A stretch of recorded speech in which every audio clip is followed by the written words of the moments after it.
everybody. Welcome back to the Inspired podcast. Today, I have somebody here who I am very privileged to call a really good friend. I have the wonderful Alicia here with me. She is a fellow YEMI girl. I've known her since I started my YEMI journey. I met her the day I actually started, and so we competed together not last year but the year before, and she was like my mum because my mum unfortunately could not make it, so she did mother me and drove me here, there and everywhere, and we had pot noodles and walked around Tesco's in full face of makeup and did very many things that pageant girls do. So just introduce yourself, Alicia, tell us a bit about what you're doing in pageant land at the moment, and we'll start from there. I'm Alicia Sanderson, and I'm your Young European International Ms. Medway. As I said, we have known each other for quite a few years now, been up and down the country and all around, and it's been so lovely. At the moment, I'm doing what everyone else is doing and managing as well at home as making a difference as I can. Joining in with girls' campaigns and donating to charities, setting up my own little online campaigns and raising some money with some raffles and things like that. I know, it's a struggle for everyone at the moment.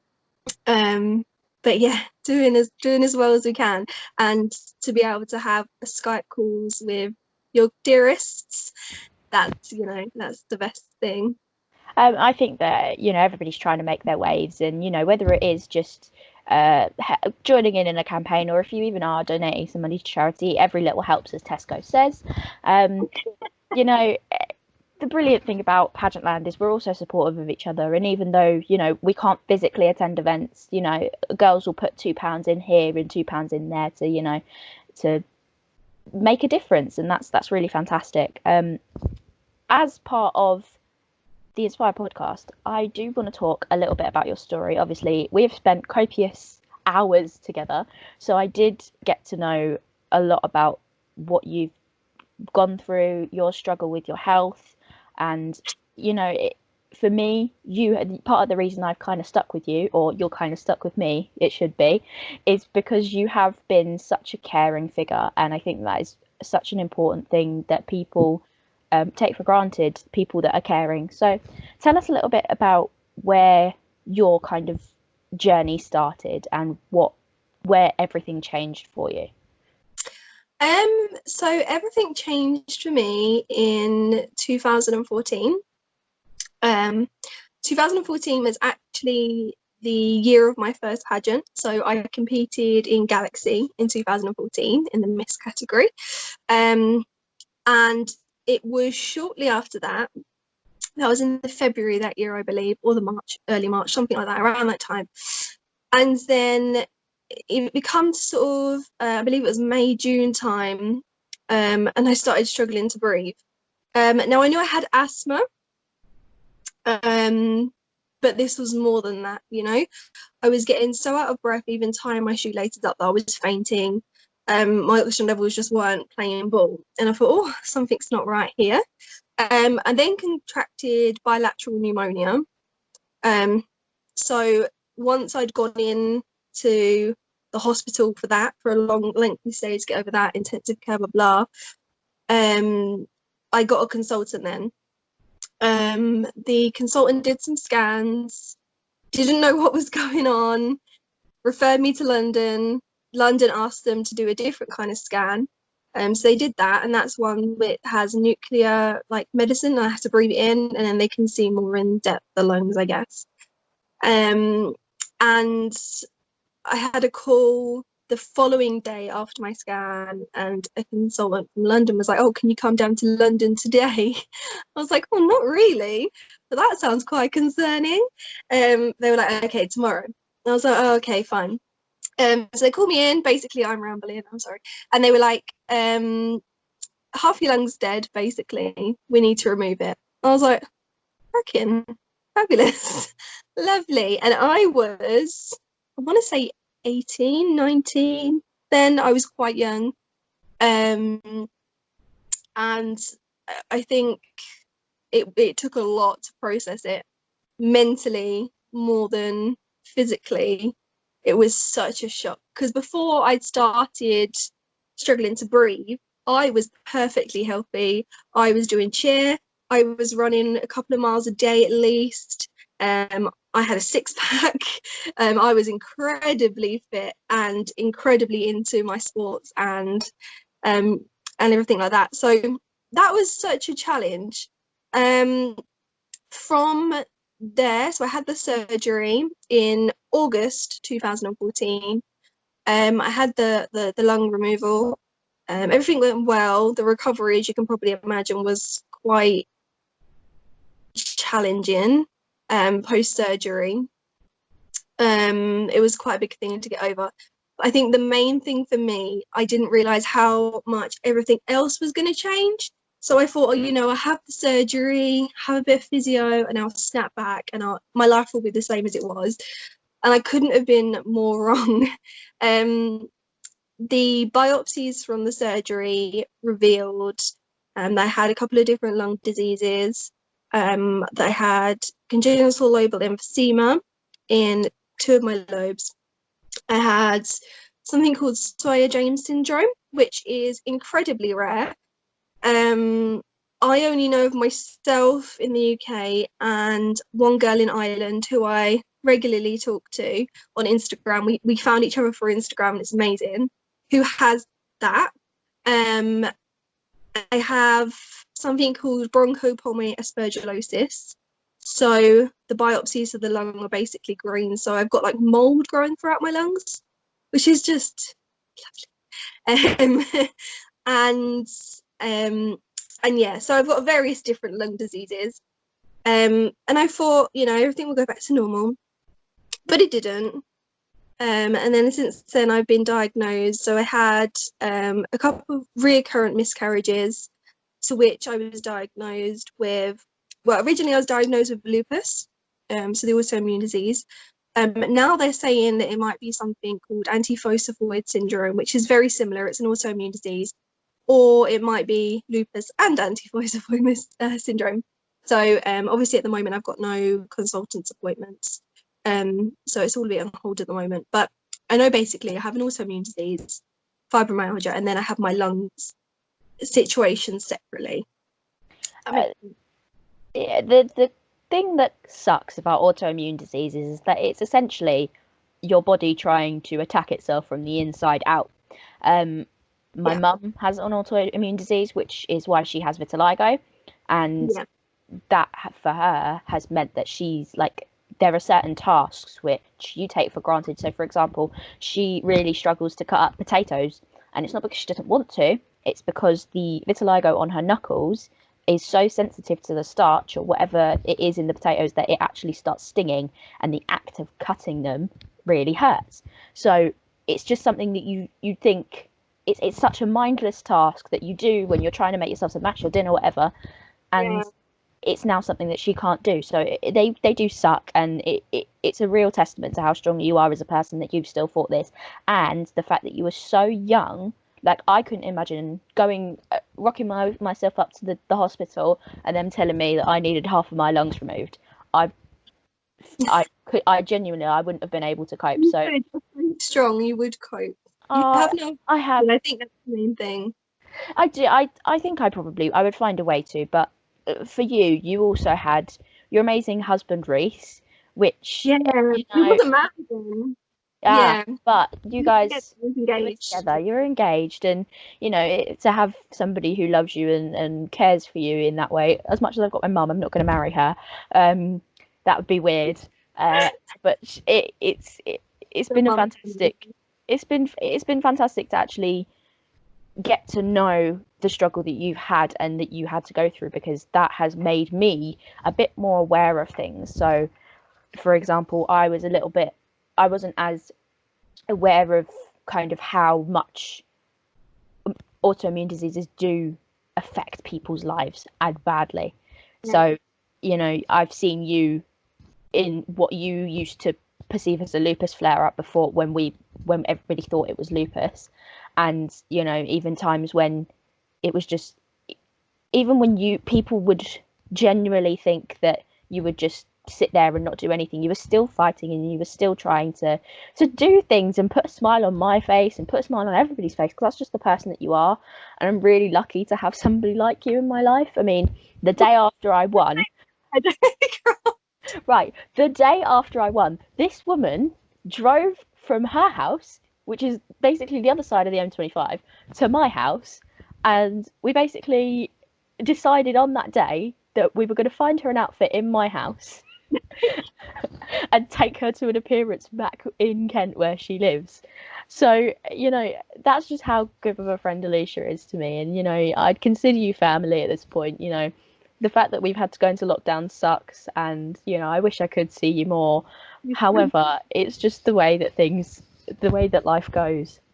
So, talk to me a little bit about how your platform has evolved from you. I guess when you started pageantry, this wasn't part of what you started pageants for. It wasn't to raise awareness for these things because you'd already started. So, what was your inspiration for trying to start? My inspiration for trying to start, I have to be honest, the first time I entered pageants, I had Helen McGregor on Facebook. Galaxy, it's been 2013, teen or missed? Teen, I think. And I saw her posting about pageants, and I saw how there was like this network of girls that were so strong and so supportive, and you know, everyone was raising all this money and having such a good time and getting dressed up and being all glamorous, and I was like, oh, I could do with some of that. So originally for me, it wasn't, I didn't enter pageants for like a charity side of things. It was more, I guess, for the confidence, for the friendships, and things like that. But as the years have gone on, so I took quite a big break after my surgery, and then as the years have gone on, I've really sort of homed in on the charity side of things and how much that's important to me. Um, Alongside my platform, which this year is Dementia UK. Now that's so close to me in respect to my nan has really terrible dementia. And she's in a specialist care home now. And that's, you know, seeing your loved ones taken away from you in a way that they don't recognize you don't recognize the person they are anymore. It's heartbreaking. And what I love about the charity is, you know, the money goes towards funding for nurses to speak to families, to give them awareness, for nurses and specialists to speak to families, to help them if they're struggling. So, you know, as a family member of someone with dementia, I could call them up and I'd be like, I'm really struggling and I don't know how to cope with it, and you can just chat to them. So that's what I love more than anything, as well as, you know, them trying to find a cure or trying to find what's happening there with dementia, is also supporting the families, which I think is incredibly important. But alongside that, I'm really using my pageant experience to home into women, and men, anyone that, girls, boys, that no matter what you're going through, if you want something and you dream for something to be yours, never give up. Never ever give up your dreams, because you can do it. Even if, you know, you've got your health problems, you've got your battles, you can achieve it. And I think that's super important. You know how close I was. So I was going to compete this year with you, or last year now. But I backed out because I had another miscarriage and I was struggling mentally, and I didn't think that I'd be able to do it. Now, in hindsight, it was exactly what I needed. I should have competed, and I was so, you know how upset I was that I wasn't there with you, sharing the stage with you again and having fun with you. So I was like, do you know what? I'm not going to let this stop me any longer. And I think it's really important message to send out to people, especially younger people. I think a lot of people including myself, I do it at times, think, well, what's the point? Why should I do this? What's the point? You know, some days I can't get out of bed, so what's the point? Why Yeah, do I do this? it's very I true. think it's important, you know. So that's what I'm sort of trying to get towards as well. Yeah, I mean, part of my platform, I mean, my platform is the Yes I Can initiative, and this is why I've started this podcast. I want to show that when people tell you that you can't do something, yes, you can. There's nothing, Yeah. there's literally nothing in the world that will stop you, whether that's being a dream you want to achieve, whether that is simply wanting to just go to university, whether that is wanting to run that extra mile, whether it's wanting to climb that extra set of stairs, you can do it, and there is always a way to do it. It might not be today, it might not be tomorrow, but it could be in a month, it could be in a year, it could be near the end of your lifetime, but you can achieve it. And that is why I wanted to bring people like you onto this podcast, because you have had barriers put up, and health is a barrier, losing a child is a barrier, losing a family member is another barrier, lockdown is this massive barrier that has been put in front of all of us. And yet there are people still out there like you, like me, like a lot of the pageant community, that are all just trying to make a difference and trying to make it an easier place to live. So aside from your health, what is your kind of yes I can moment? What did somebody ever tell you that you couldn't do something, and when did you decide actually you could? Um, for me, I wouldn't say it's somebody told me that I couldn't do something. It was myself, and it was what I was just talking about. I told myself, no, I can't do this. Actually, you know, I can't be what a good representation of the title because I have these illnesses, because I struggle. And it's mainly also through conversations I've had with you. I mean, you're the most incredibly, for your age. I mean, I think initially when I first met you was 16, and you've always been such a mature, incredibly passionate, incredible. Honestly, I am a Honestly, 19-year-old in a 40-year-old's body. Don't even, like, nobody can dispute that. this No, girl, I'm a 40-year-old in a 19-year-old's body. That'd be weird if I had a 40-year-old's body now. I didn't actually think about what I said. this girl, she says I mothered her on the finals a couple of years ago.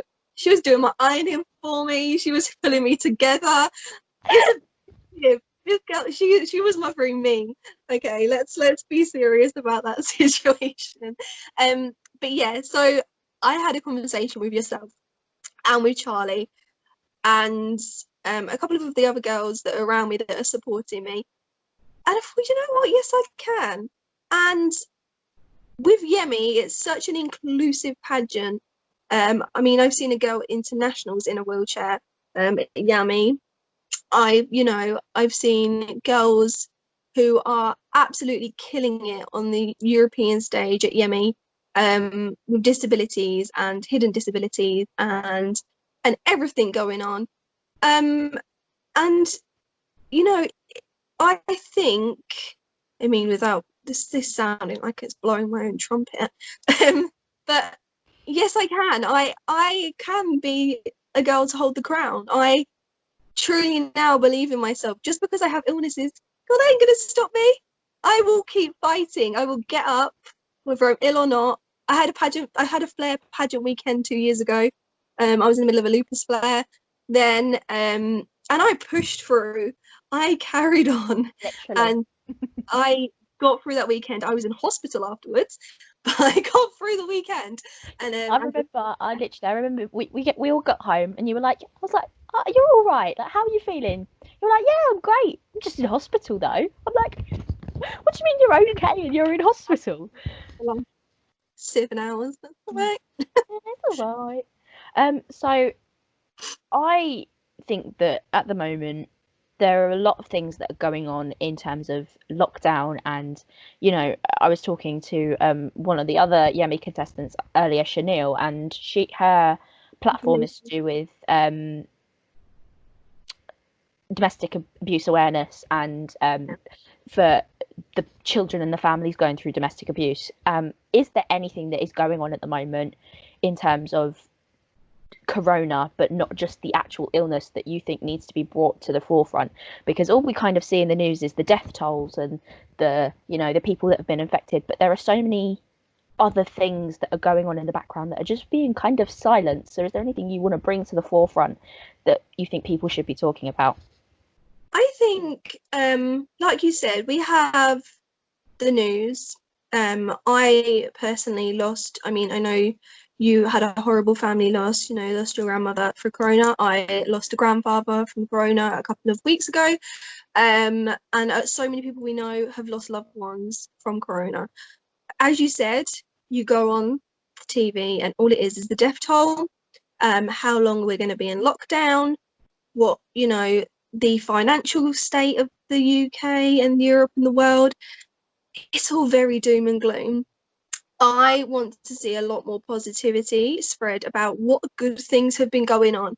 Now, I think it's incredibly important to raise awareness about the fact, like Chanel's doing about domestic violence. I mean, the figures from the domestic violence having gone up is absolutely horrific.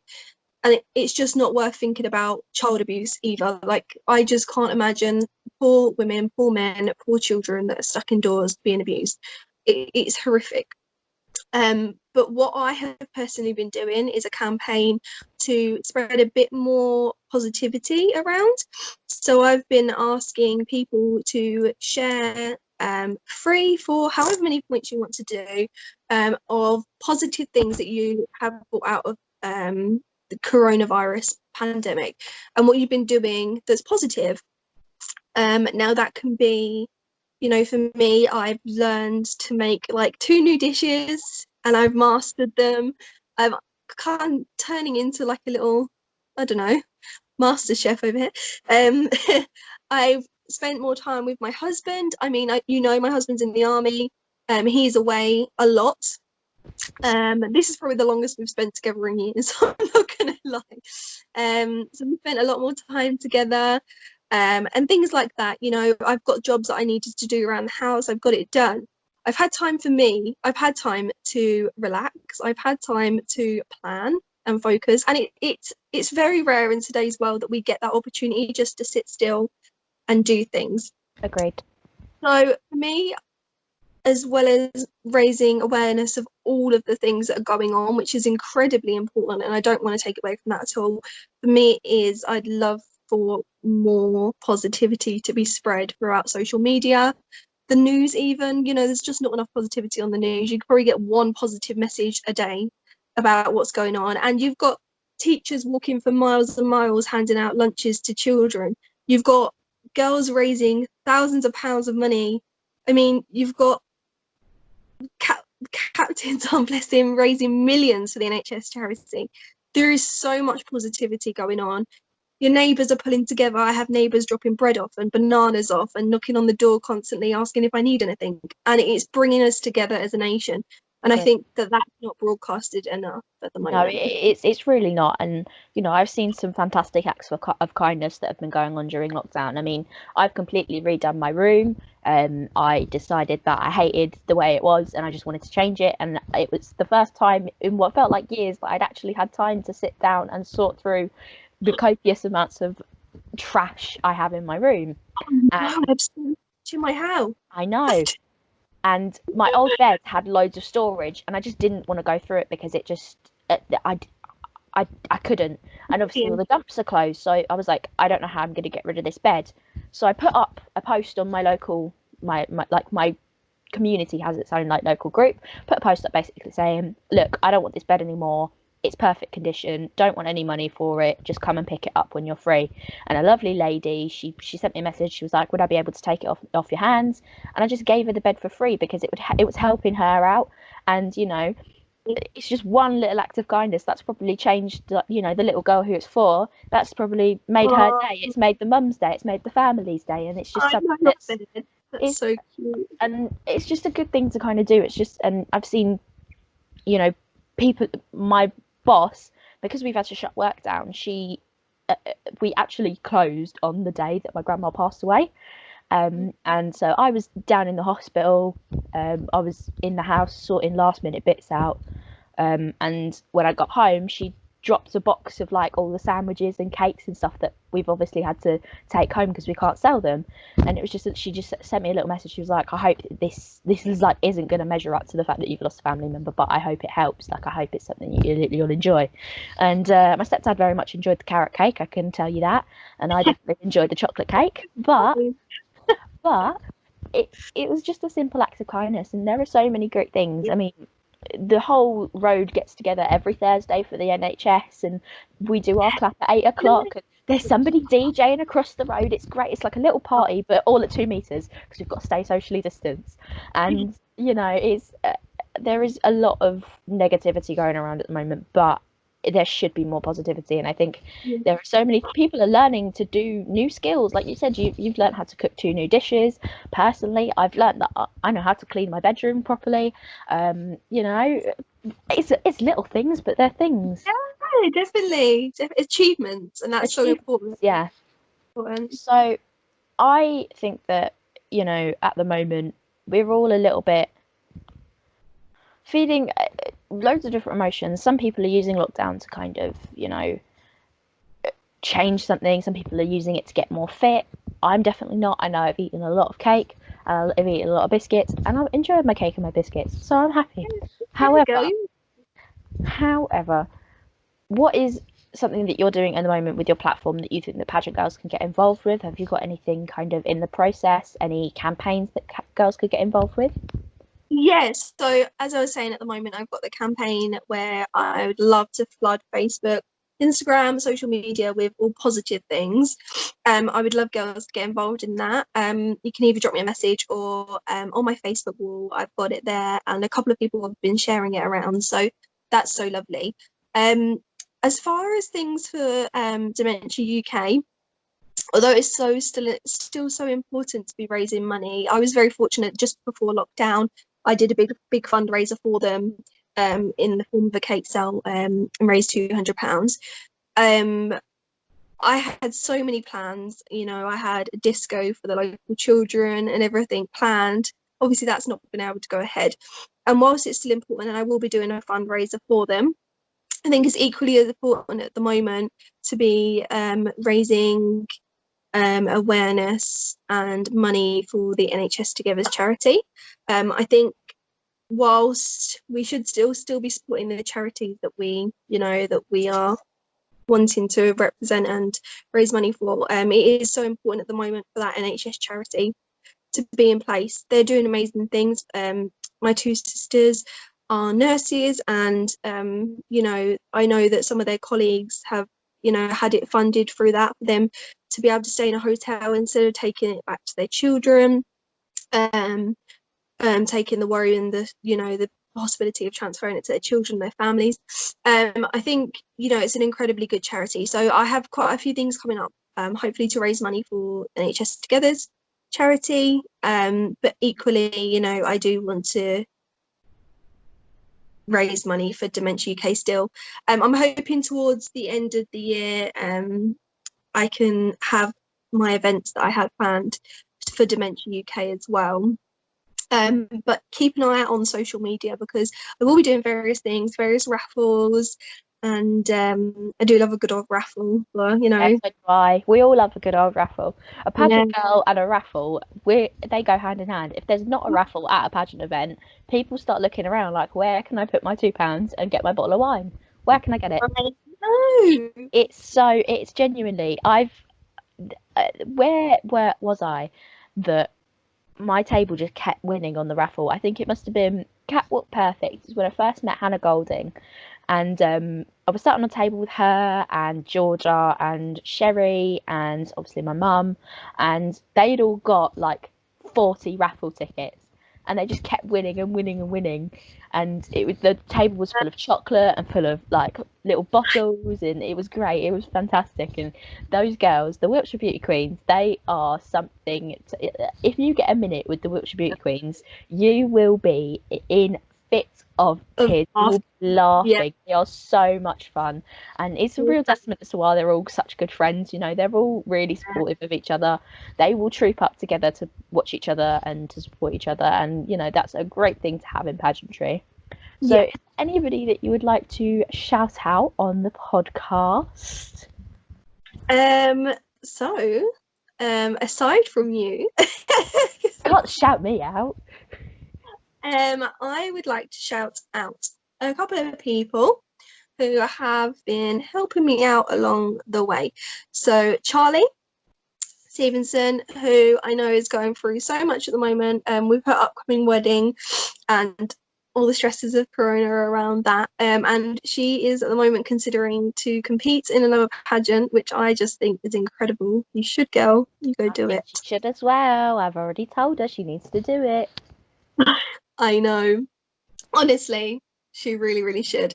Um, so I have also got to shout out your mama, Kat, because she's incredible, and equally, I know times have been so hard for you guys.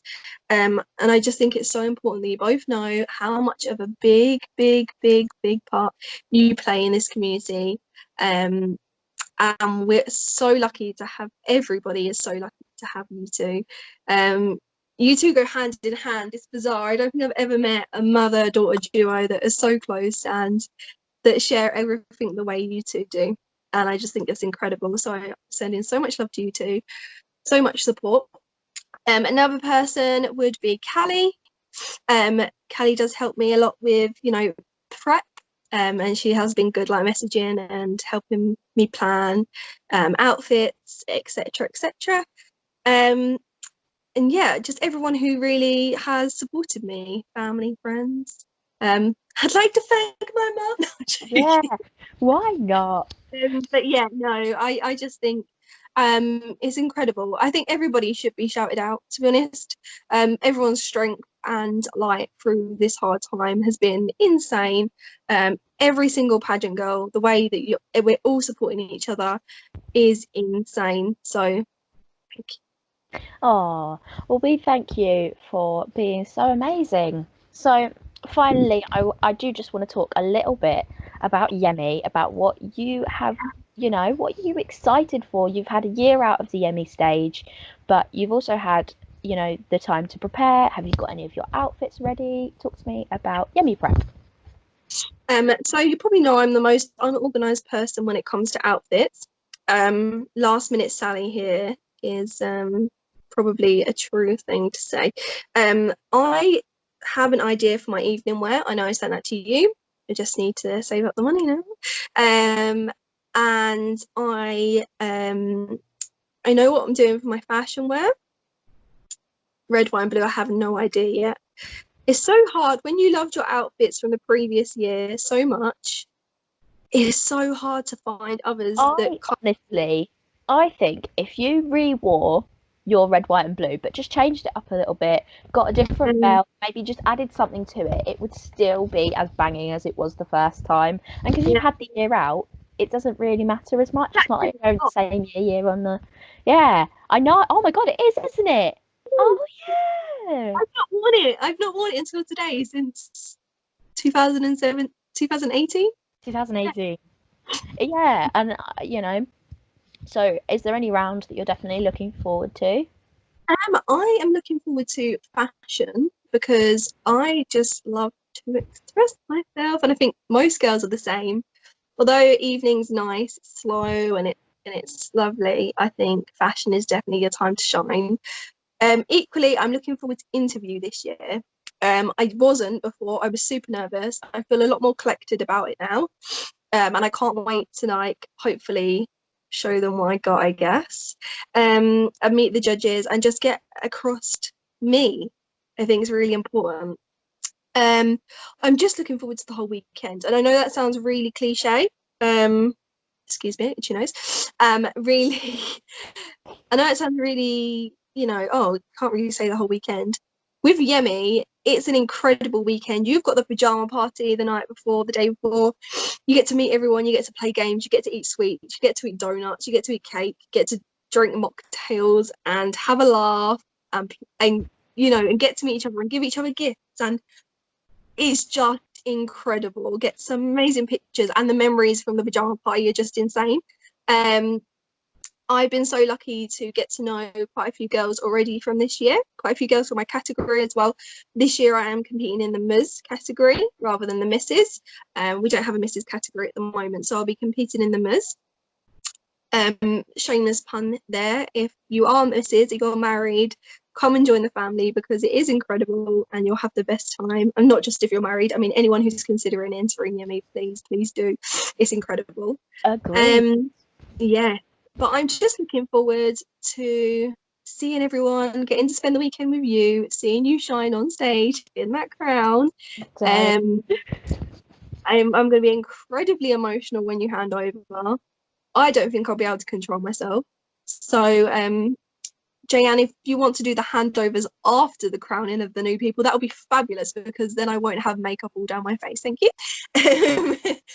But She's yeah, not gonna do it like that. I would beg her first, and she still won't do it. She will not do it any other way. it will be such a mess. Um, but yeah, I just can't wait. I really, really, really, and especially at the end of all this, cannot wait for some happiness, for some running around Tesco's, getting pot noodles and croissants. I'm gonna need a pizza. I'm not gonna lie to you. I'm definitely gonna need pizza after the PJ party this year. Like honestly, I was so hungry last year, and the wonderful Jane took me and Ebony out for some food after. I can't remember if it's after or before. I think it was after. And we had had a lovely curry, and yeah, she was an absolute angel. She was me and Ebony were competing together for the past 2 years, and I'm really excited to actually see what she does next because she is like a sister to me. Everybody says we look like sisters. We're not sisters. We're not even related vaguely at all, but we could be. You know, she could be my little sister. She's a bit too Welsh to be my little sister though, so That's you know, true. she's definitely too Welsh, and I'm definitely very too much English. Yeah. So I would just like to kind of close it down and just say a massive thank you, honestly, to you for all of the time that you spent, you know, helping me and, you know, being there for me and just being such a fantastic friend. Because without you at Yemi, I'm not sure what I would have done 2 years ago. Without you, these past, you know, what feels like forever, because I feel like I have known you forever. You have always been so supportive of me, and you know, even at my lowest points, you've been there. It's like you're like some sort of angel that just knows when I'm not feeling all right, and then you always seem to message me at that point. Um, you know, it's telepathic. That's exactly what it is, and you know, I wish you the best of luck for Yemi. Obviously, I'm going to be there, and I'm really excited to see what every single one of the Yemi girls bring to the stage. I'm excited to see everybody's. You know, I love hearing about people's platforms, and everybody's so different, but everybody's so similar at the same time. Like we all just want that end goal of making the world a little bit better. It is the whole pageant girls want world peace thing. 'Cause we really kind of do, We and you know, do want happiness. everybody wants the happiness, the world peace, and you know, as pageant girls especially, we just want to raise a bit of money, a bit of awareness, and just make the world a brighter place. So, where would people be able to find you on social medias? So my Facebook is Alicia Sanderson-Mears. You can follow me on there. Equally, my on Instagram, you can find me as Alicia Sanderson-Mears, but my tag is actually A05Scott because you know that sounds like a really good way. Or in some of my pictures, or most of my pictures is got hashtag Yemi Miss Ms Medway. So if you look up that hashtag, you'll be able to find my profile through there. And I think hashtags are a fantastic way to be able to find people, especially if you've got a weird or a complex username. I mean, trying to explain to people that my Instagram is at inspired.my. They're like, okay, why can't I just search your name? I'm like, because you won't get my Instagram. My name is so because I've got such a common surname. Um, Yeah. Everybody that is called Maya Henry has already taken the good username, so I had to find something without using like 7 A's and 7 Y's. It's ridiculous.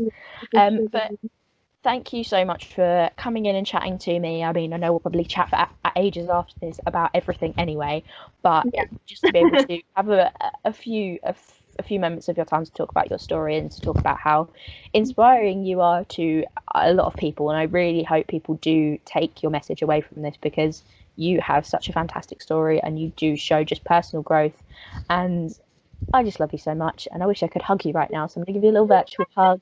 Give you a You're little making virtual me hug. emotional. I can't even. I know. Okay. So thank you guys so much for watching and or listening to the Inspired podcast. This has been a whirlwind of a journey. I've been going off topic. I've been thinking and saying things I didn't mean to say.